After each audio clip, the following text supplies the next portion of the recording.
Hey fellow adventurers, my name is Victor Chosen and welcome to the channel. Join me as we explore the world's most incredible destinations, experience unforgettable events and dive into unique cultures. From thrilling adventures in far-off lands to uncovering the best local festivals and cultural celebrations, I am all about exploring what makes each place unique and unforgettable. So whether you're looking for travel tips, festival fun or just some awesome travel inspiration, hit that subscribe button and join the journey.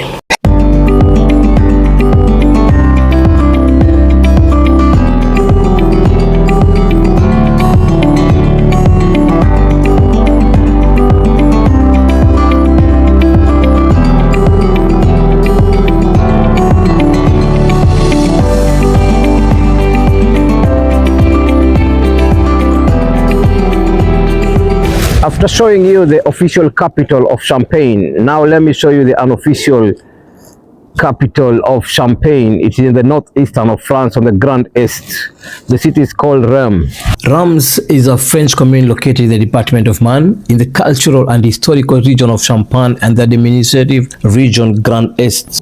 It's the 13th commune of France by its population. It's also, on the other hand, only the 30th French area of attraction. It's often suggested that Châlons-en-Champagne took this place during the French Revolution due to the desire of revolutionary parliamentarians to erase the historical importance of Reims, the city of coronations. Because Châlons was the seat of the intendants of Champagne under the ancient regime, as well as because of its central position in the department. Reims is thus the most populated sub-prefecture in France and the most populated commune in the country not to be a departmental prefecture.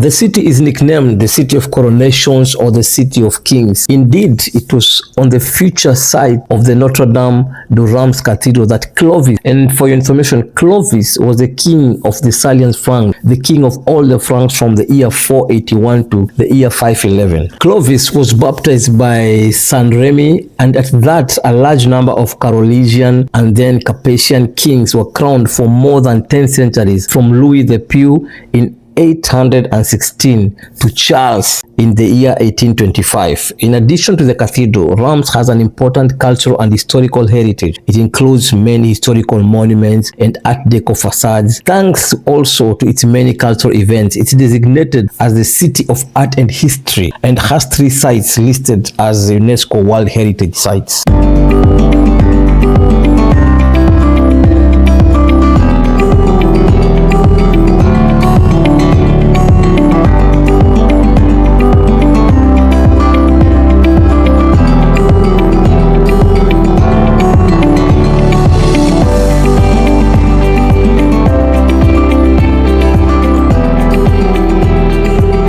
In the heart of Champagne country, nestled beneath Gothic spires and golden vineyards, the city of Reims held its timeless pose. The year was 1429 and the city buzzed with anticipation. War still loomed, but today hope rode into Reims. Joan of Arc, armed and unyielding, had delivered the Dauphin Charles VII to the gates of the city for his long-awaited coronation. The English had lost control of the rule, and now, after years of shadowy succession, France would have a king anointed properly in Reims Cathedral.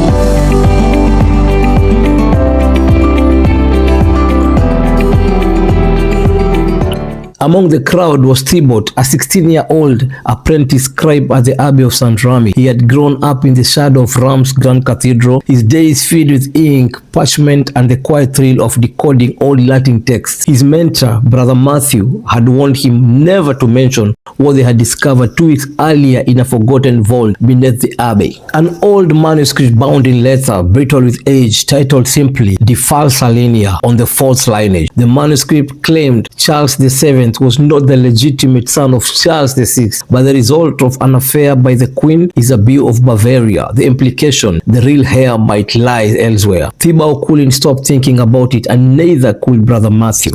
Reims is located in the French Grand East, northwest of the Marne department and the west of the Grand East region, on the axis between Paris and Germany, just south of the European megalopolis. It's also located at the edge of the deep Parisian sedimentary basin. It is bordered to the south by the Montagne du Reims, whose slopes are home to some of the best vintages of the Champagne vineyard, to the northwest by the Massif du Saint-Thierry, and to the east by Mont de Beru.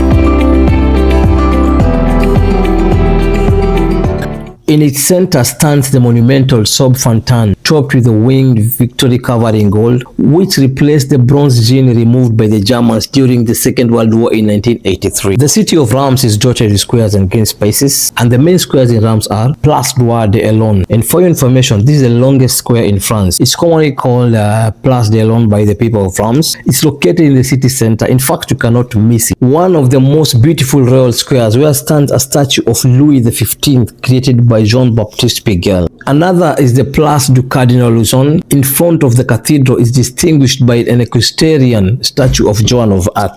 As the crow flies, the city is 130 kilometers from Paris, 157 from Metz, and 168 kilometers from Lille, and 282 kilometers from Strasbourg. Regionally, Reims is located 25 kilometers north of Epernay, 41 kilometers northwest of Châlons-en-Champagne, 75 kilometers southwest of Charleville-Mézières, and 107 kilometers north of Troyes. The city is only 13 kilometers from the Hauts-de-France region, a commune in Ohainville. Reims is the central city of the Reims catchment area, of the Reims urban unit, and the employment zone, and of its living area. Another one is the Place de la République, surrounded by the War Memorial, the Bowling Green Market Halls, and the Porte de Mars.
The Place de Duart de l'Homme is also another place to be. It's located on the large boulevard surrounding the center and serving as gateways at the heart of Reims.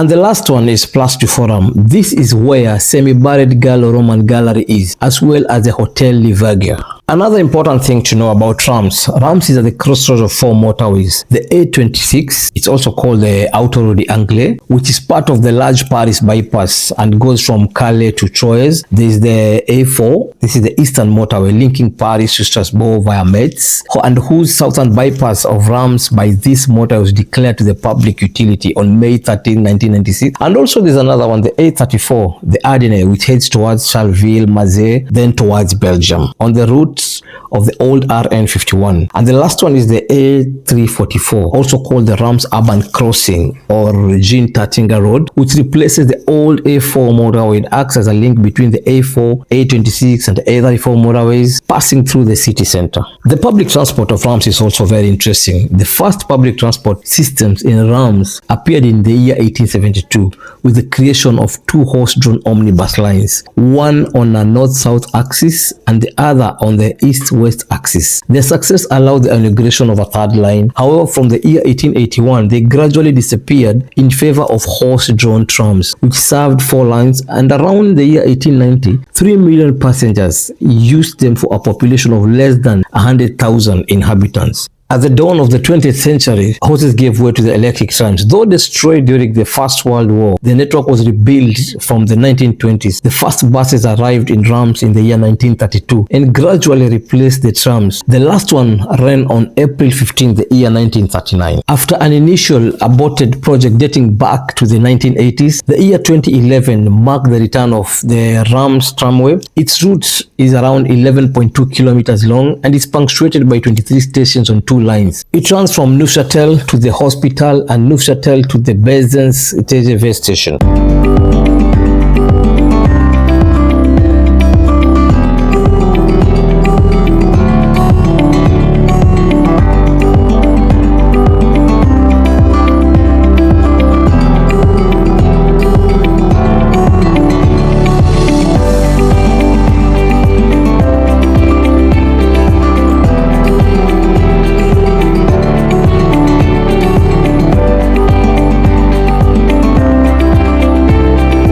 Reims has three railway stations that are located in the commune. The main station is the oldest, dating from the year 1877. It is now served by the TER Grand Est Trans to the stations of Laon, Fismes, Châlons-en-Champagne, Charleville, Mézières, Château-Thierry, Dijon, Épagny, Luneville, and Sedan. The beginning of the 19th century was marked by the Battle of Reims, which took place on March 13, 1814, between French troops and the Russian and Prussian troops, where the French troops led by Napoleon were victorious. In the year 1840, a historic decision was taken for Reims to demolish its ramparts, the beginning of the destruction.